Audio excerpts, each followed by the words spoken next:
जय श्री कृष्ण। गीतांक 128 श्रीमद् भागवत गीता छठवां अध्याय आत्मसंयम योग श्लोक 6.47 भक्ति योगी की विशेष महिमा व छठवें अध्याय का समापन। प्रस्तुति योगी अंश रमेश चंद्र भार्गव। प्रिय धर्म प्रेमियों, पिछले अंक में हमने ध्यान योग, भगवान का मत, अर्जुन के प्रति प्रश्न एवं समाधान नामक शीर्षक का स्वाध्याय मनन किया। अब इस अंक में भगवान भक्ति योगी की विशेष महिमा का वर्णन करते हुए अर्जुन को भक्ति योगी बनने का निर्देश देते हुए छठवें अध्याय का समापन करते हैं।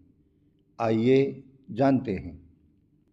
श्लोक 6.47 योगी नामपि सर्वेषां मक्तेनान्तरात्मना श्रद्धावान भजते यो माम तमे युक्त तमो मतः।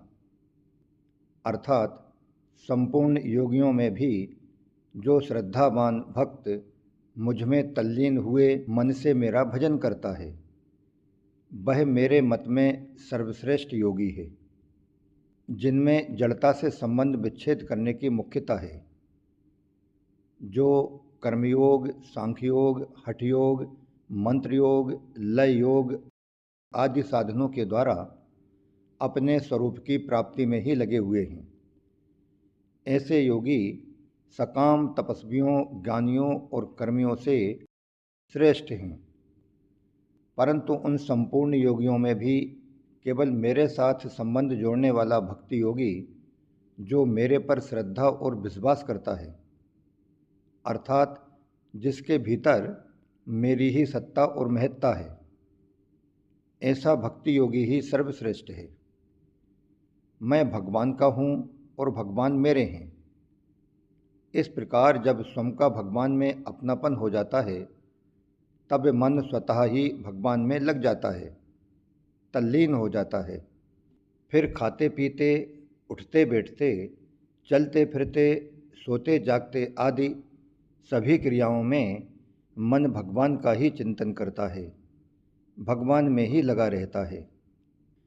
जो भक्त केवल भगवान का ही हो जाता है, जिसका अपना व्यक्तिगत कुछ नहीं रहता, उसकी साधन भजन, जप कीर्तन, श्रवण मनन आदि सभी पारमार्थिक क्रियाएं, खाना पीना, चलना फिरना, सोना जागना आदि सभी शारीरिक क्रियाएं और खेती, व्यापार, नौकरी आदि जीविका संबंधी समस्त क्रियाएं भजन हो जाती हैं। अनन्य भक्त के भजन का स्वरूप भगवान ने 11वें अध्याय के 55वें श्लोक में बताया है कि वह भक्त मेरी प्रसन्नता के लिए ही सभी कर्म करता है, सदा मेरे ही परायण रहता है। जो केवल मेरा ही भक्त है, संसार का भक्त नहीं है, वह संसार की आसक्ति को सर्वथा छोड़ देता है और संपूर्ण प्राणियों में बैर भाव से रहित हो जाता है। संसार से विमुख होकर अपना उद्धार करने में लगने वाले जितने योगी साधक हो सकते हैं, वे सभी युक्त हैं, और जो सगुण निराकार की शरण लेते हैं, वे सभी युक्त तर हैं। परंतु जो केवल मुझ सगुण भगवान के ही शरण होते हैं, वे मेरी मान्यता में युक्ततम हैं। भक्त युक्ततम तभी होगा जब कर्मयोग, ज्ञान योग, भक्ति योग आदि सभी योग उसमें आ जाएंगे। श्रद्धा विश्वास पूर्वक भगवान में तल्लीन हुए मन से भजन करने पर उसमें सभी योग आ जाते हैं।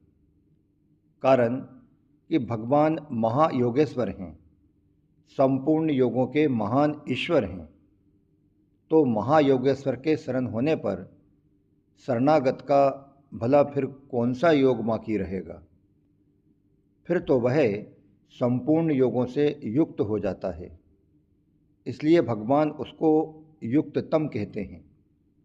युक्ततम भक्त कभी योग भ्रष्ट हो ही नहीं सकता।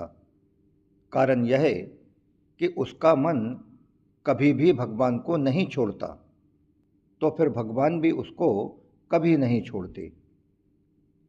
यहाँ तक कि अंत समय में अगर वह पीड़ा, बेहोशी आदि के कारण भगवान को याद न कर सके, तो भगवान उसको याद करते हैं। अतः वह योग भ्रष्ट हो ही कैसे सकता है। तात्पर्य यह है कि जो संसार से सर्वथा विमुख होकर भगवान के ही परायण हो गया है, जिसको अपने बल का, उद्योग का, साधन का सहारा विश्वास और अभिमान नहीं है, ऐसे भक्त को भगवान योग भ्रष्ट नहीं होने देते, क्योंकि वह भगवान पर ही निर्भर होता है और जिसके अंतःकरण में संसार का महत्व है तथा जिसको अपने पुरुषार्थ का सहारा विश्वास और अभिमान है, उसी के योग भ्रष्ट होने की संभावना रहती है। कारण यह है कि अंतःकरण में भोगों का महत्व होने पर परमात्मा का ध्यान करते हुए भी मन संसार में चला जाता है।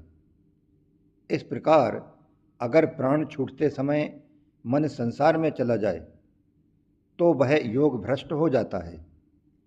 अगर अपने बल का सहारा विश्वास और अभिमान ना हो तो मन संसार में जाने पर भी वह योग भ्रष्ट नहीं होता। कारण कि शरीर त्याग की अंतिम अवस्था आने पर ऐसे साधक का मन अगर संसार में जाता है तो वह भगवान को पुकारता है। तब ऐसे भगवान पर निर्भर भक्त का चिंतन भगवान स्वयं करते हैं, जिससे वह योग भ्रष्ट नहीं होता, प्रत्युत भगवान को प्राप्त हो जाता है।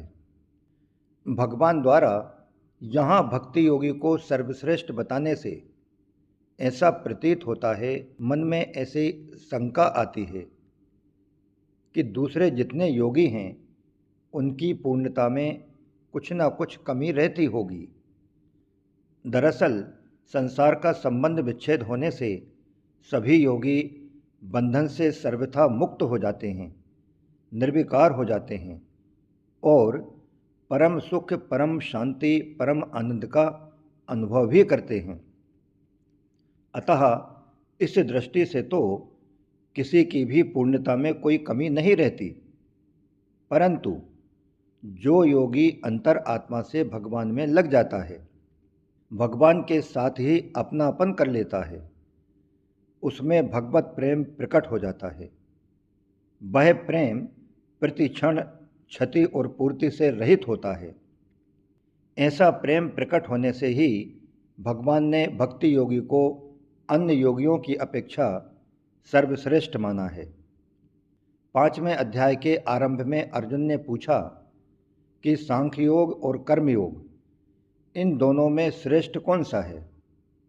तो भगवान ने अर्जुन के प्रश्न के अनुसार वहाँ पर कर्म योग को श्रेष्ठ बताया, परंतु अर्जुन के लिए कौन सा योग श्रेष्ठ है यह बात नहीं बताई। उसके बाद सांख्य योग और कर्म योग की साधना कैसे चलती है, इसका विवेचन करके 6ठे अध्याय के आरंभ में कर्म योग की विशेष महिमा कही। जो तत्व कर्म योग से प्राप्त होता है वही तत्व ध्यान योग से भी प्राप्त होता है। इस बात को लेकर भगवान ने गीता जी में ध्यान योग का वर्णन किया। ध्यान योग में मन की चंचलता बाधक होती है। इस बात को लेकर अर्जुन ने मन के विषय में प्रश्न किया। इसका उत्तर भगवान ने संक्षेप से दे दिया। फिर अर्जुन ने पूछा कि योग का साधन करने वाला अगर अंत समय में योग से विचलित मना हो जाए तो उसकी क्या दशा होती है। इसके उत्तर में भगवान ने योग भ्रष्ट की गति का वर्णन किया और 46वें श्लोक में योगी की विशेष महिमा कहकर अर्जुन को योगी बनने के लिए स्पष्ट रूप से आज्ञा दी। परंतु मेरी मान्यता में कौन सा योग श्रेष्ठ है, यह बात भगवान ने यहाँ तक स्पष्ट रूप से नहीं कही। अब यहाँ अर्थात 6वें अध्याय के इस अंतिम श्लोक यानी 47वें श्लोक में भगवान अपनी मान्यता की बात अपनी ही तरफ से अर्जुन के पूछे बिना ही कहते हैं कि मैं तो भक्ति योगी को श्रेष्ठ मानता हूँ, समय युक्त तमो मतः। परंतु ऐसा स्पष्ट रूप से कहने पर भी अर्जुन भगवान की बात को पकड़ नहीं पाए। इसलिए अर्जुन आगे 12वें अध्याय के आरंभ में पुनः प्रश्न करेंगे कि आपकी भक्ति करने वाले और अविनाशी निराकार की उपासना करने वालों में श्रेष्ठ कौन सा है। तो उत्तर में भगवान अपने भक्त को ही श्रेष्ठ बताएंगे, जैसा कि यहाँ भी बताया है। आइए अब श्रीमद् भागवत गीता के आत्मसंयोग नामक 6वें अध्याय के अंतिम श्लोक 6.47 के सार स्वरूप विशेष बातों पर एक नज़र डालते हैं। कर्मयोगी, ज्ञान योगी आदि सभी युक्त हैं, अर्थात सभी संसार से विमुख हैं और समता अर्थात चेतन तत्व के सम्मुख हैं। उनमें भी भक्ति योगी अर्थात भगवान के भक्त को सर्वश्रेष्ठ बताने का तात्पर्य है कि यह जीव परमात्मा का अंश है, पर संसार के साथ अपना संबंध मानकर यह बंध गया है। जब यह संसार शरीर के साथ माने हुए संबंध को छोड़ देता है, तब यह स्वाधीन और सुखी हो जाता है। इस स्वाधीनता का भी एक भोग होता है।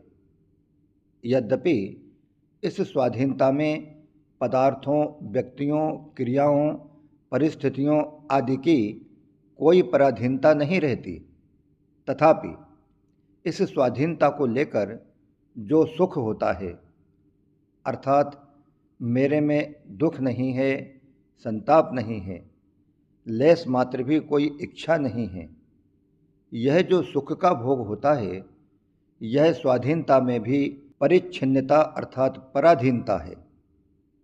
इसमें संसार के साथ सूक्ष्म संबंध बना हुआ है, इसलिए इसको ब्रह्मभूत अवस्था कहा गया है। गीता 18/54।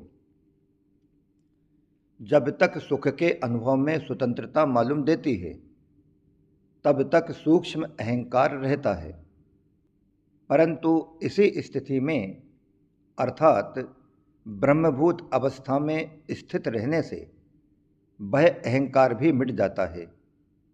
कारण कि प्रकृति और उसके कार्य के साथ संबंध न रखने से प्रकृति का अंश अहम अपने आप शांत हो जाता है। तात्पर्य यह है कि कर्मयोगी, ज्ञान योगी भी अंत में समय पाकर अहंकार से रहित होते हैं, परंतु भक्ति योगी तो आरंभ से ही भगवान का हो जाता है, अतः उसका अहंकार आरंभ में ही समाप्त हो जाता है। ऐसी बात गीता में भी देखने में आती है कि जहाँ सिद्ध कर्मयोगी, ज्ञान योगी और भक्ति योगी के लक्षणों का वर्णन हुआ है, वहाँ कर्मयोगी और ज्ञान योगी के लक्षणों में तो करुणा और कोमलता देखने में नहीं आती, पर भक्तों के लक्षणों में करुणा और कोमलता देखने में आती है। इसलिए सिद्ध भक्तों के लक्षणों में तो अद्वेष्टा सर्वभूतानां मैत्रः करुण एव च गीता 12/13 ये पद आए हैं, पर सिद्ध कर्मयोगी और ज्ञान योगी के लक्षणों में ऐसे पद नहीं आए हैं। तात्पर्य है कि भक्त पहले से ही छोटा होकर चलता है, अतः उसमें नम्रता, कोमलता, भगवान के विधान में प्रसन्नता आदि विलक्षण बातें साधनावस्था में ही आ जाती हैं, और सिद्धावस्था में वे बातें और अधिक विशेषता से आ जाती हैं। इसलिए भक्त में सूक्ष्म अहंकार भी नहीं रहता। इन्हीं सब कारणों से भगवान ने भक्त को सर्वश्रेष्ठ कहा है। शांति, स्वाधीनता आदि का रस चिन्मय होते हुए भी अखंड है, परंतु भक्ति रस चिन्मय होते हुए भी प्रतिक्षण वर्धमान है, अर्थात वह नित्य नवीन रूप से बढ़ता ही रहता है, कभी घटता नहीं, मिटता नहीं और पूरा होता नहीं। ऐसे रस और प्रेमानंद की भूख भगवान को भी सदैव रहती है तथा भगवान की इस भूख की पूर्ति भक्त ही करता है। इसलिए भगवान भक्त को सर्वश्रेष्ठ मानते हैं। इसमें एक बात और समझने की है कि कर्मयोग और ज्ञान योग, इन दोनों में तो साधक की अपनी निष्ठा होती है, पर भक्त की अपनी कोई स्वतंत्र निष्ठा नहीं होती। भक्त तो सर्वथा भगवान के ही आश्रित रहता है, भगवान पर ही निर्भर रहता है, भगवान की प्रसन्नता में ही प्रसन्न रहता है। तत् सुखे सुखी त्वम। उसको अपने उद्धार की भी चिंता नहीं होती। हमारा क्या होगा, इस ओर उसका ध्यान ही नहीं जाता। ऐसे भगवाननिष्ठ भक्त का सारा भार, सारी देखभाल की जिम्मेदारी वरीयतापूर्वक भगवान सदैव स्वयं अपने ऊपर लेते हैं। योगक्षेमम वहाम्यहम्। इस प्रकार भक्ति योगी की महिमा के वर्णन व भगवान द्वारा अर्जुन को भक्ति योगी बनने की आज्ञा देने के साथ ही श्रीमद् भागवत गीता का 47 श्लोक वाला आत्मसंयम योग नामक यह 6वां अध्याय यहीं समाप्त होता है। इसके बाद अगले अंक अर्थात गीतांक 129 से हम कुल 30 श्लोक वाले श्रीमद् भागवत गीता के ज्ञान विज्ञान योग नामक 7वें अध्याय में प्रवेश करेंगे। जय श्री कृष्ण। योगी अंश रमेश चंद्र भार्गव।